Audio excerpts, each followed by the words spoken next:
ఆదిత్, నిహిరా ఉదయాన్నే నిద్రలేచారు. యాయ్, ఈరోజు శుక్రవారం, గుడికి వెళ్లే రోజు అని ఆదిత్ సంతోషంగా అరిచాడు. అమ్మ అల్పాహారం కోసం వారిని పిలిచింది. చూడండి అంది. వారిద్దరికీ ఒక్కొక్క మెరిసే రూపాయి నాణెమిస్తూ, ఇది గుడిలో దేవునికి ఇవ్వడానికి. కొద్దిసేపటికే వారు పెద్ద రంగుల గుడి దగ్గరకు చేరుకున్నారు. గుడిగంటలు డంగ్ డంగ్ అని మోగాయి. వారు కళ్ళు మూసుకుని ప్రార్థన చేశారు. ప్రార్థన తరువాత ఆదిత్ ఒక పెద్ద చెక్కపెట్టెను చూశాడు. చాలామంది ప్రజలు నాణేలను, నోట్లను దానిలో వేస్తున్నారు.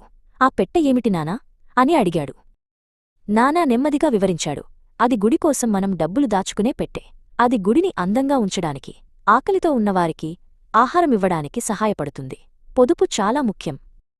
మరుసటి రోజు ఉదయం పాఠశాల సమయం. వారి టీచర్ విమల అక్క చిరునవ్వుతో పలకరించింది. ఈరోజు మనం పొదుపు గురించి నేర్చుకుందాం. విమలక్క పంది ఆకారంలో పెయింట్ చేసిన ఒక చిన్న మట్టికుండను చూపించింది. ఇది మన క్లాస్ పొదుపు కుండ. చిన్న నాణేలు కూడా ప్రతిరోజూ దాచుకుంటే పెద్ద డబ్బు అవుతాయి. ఆదిత్కు గుడి హుండీ గుర్తుకు వచ్చింది. ఈ రోజు తాను క్యాండీ కొనకుండా ఆ డబ్బు దాచుకోవాలని నిర్ణయించుకున్నాడు. నేను నా నాణెం పొదుపు చేస్తాను. నిహిరా కూడా అదే చేసింది. తన పొదుపు పెరగడం చూసి ఆమె చాలా సంతోషించింది.